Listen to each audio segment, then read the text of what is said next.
নমস্কার, কেমন আছেন সবাই? চলে এলাম আরও একটি নতুন ব্লগ নিয়ে আপনাদের সামনে। আজ ঘরে চলছে ছুটির মরশুম। বাবা ছেলে দুজনেরই ছুটি, তাই তেমন কোনো চাপ নেই। ব্রাশ করতে করতে একটু জানলাটার সামনে দাঁড়ালাম। দেখুন কি সুন্দর হাওয়া চলছে।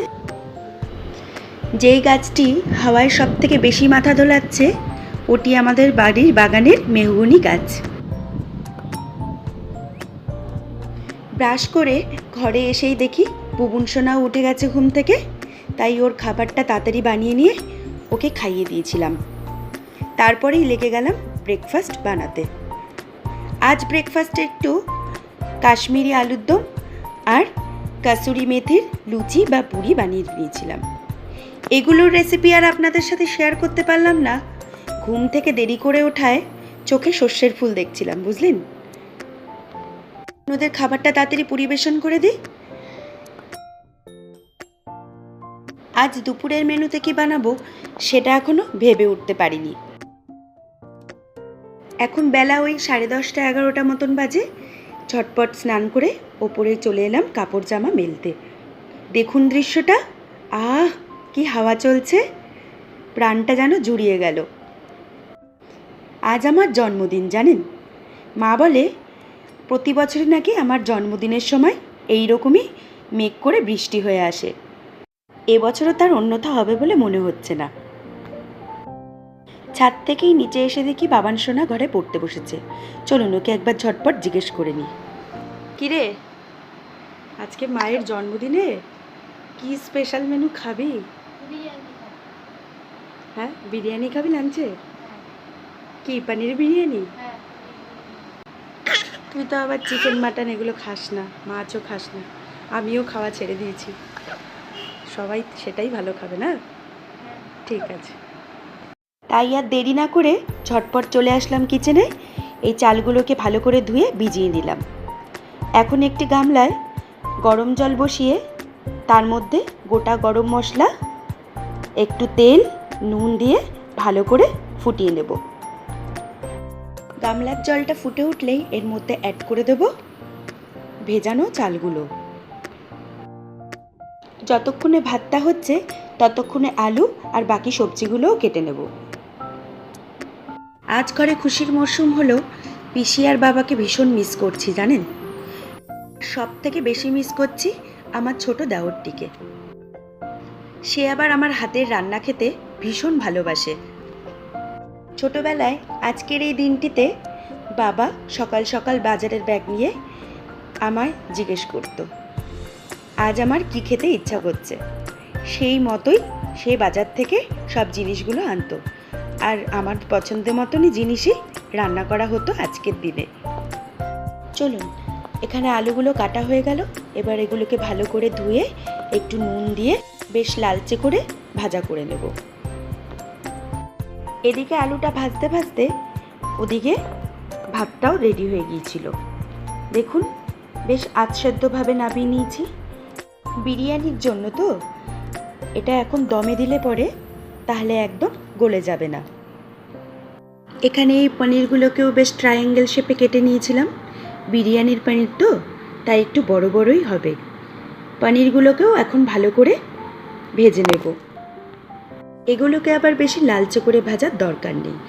পাশেই ওই কড়াইতেই তেল নিয়ে তার মধ্যে গোটা গরম মশলা, তেজপাতা এগুলো ফোড়ন দিয়ে দিয়েছি। এবার এর মধ্যে একটা পেস্ট করা মশলা দিয়ে দেব।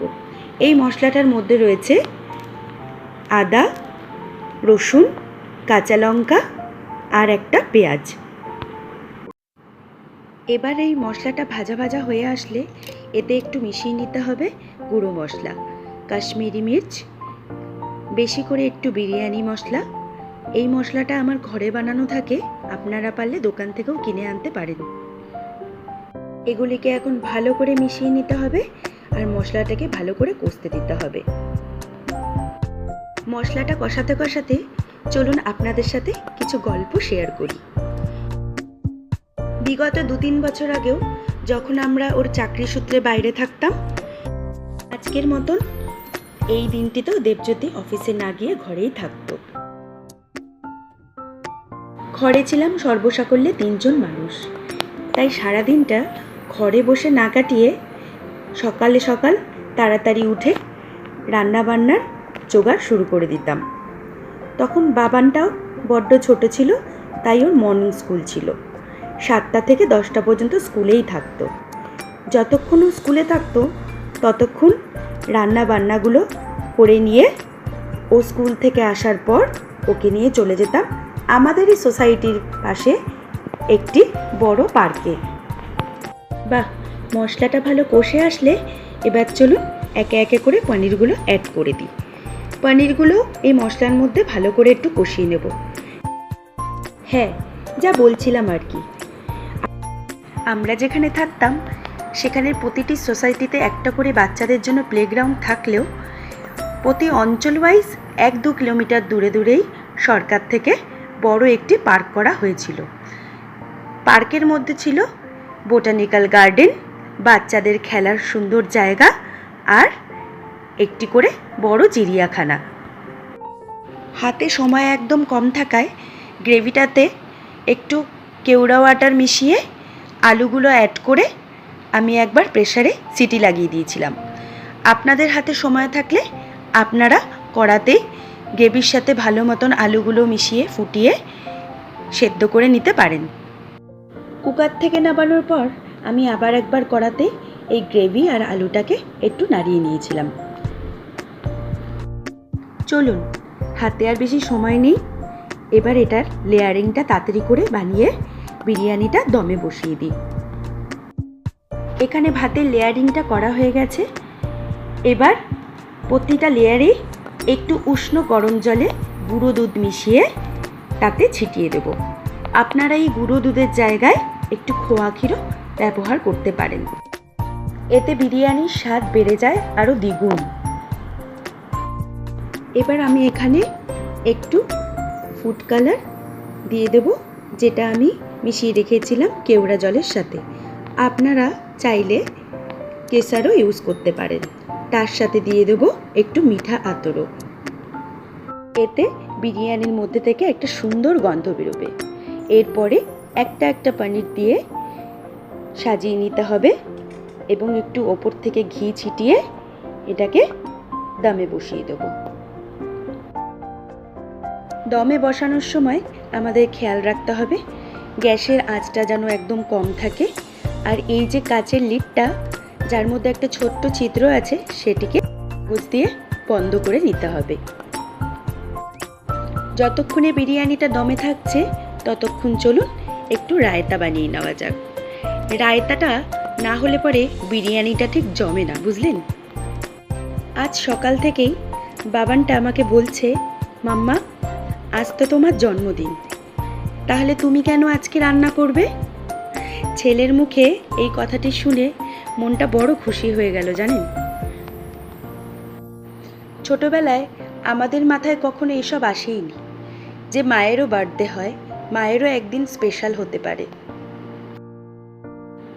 এখনকার হাজব্যান্ডরা যেমন ওয়াইফদের বার্থডে সেলিব্রেশন করতে কোনো বড় রেস্তোরাঁ বা কোনো ভ্যাকেশন প্ল্যান করে, আগেকার মায়ের জন্য এত কিছু ছিল না। তাই চেষ্টা করি প্রতি বছর আমার মা আর শাশুড়ি মায়ের জন্মদিনের দিনটিও একটু স্পেশাল করে তুলতে। চলুন, রায়তাটাও বানানো হয়ে গেল, এবার বিরিয়ানিটা দম থেকে তুলি।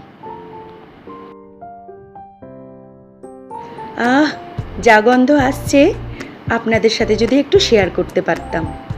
ভীষণ সুন্দর গন্ধ আসছে, জানেন? কে বলে ভেজ বিরিয়ানি ভালো হয় না? আজকের ভিডিওটি ভালো লাগলে অবশ্যই লাইক, শেয়ার আর কমেন্টস করে দেবেন। আপনাদের জন্য রইল আমার জন্মদিনের কিছু বিশেষ মুহূর্ত। সম্পূর্ণ ভিডিওটি দেখার জন্য ধন্যবাদ।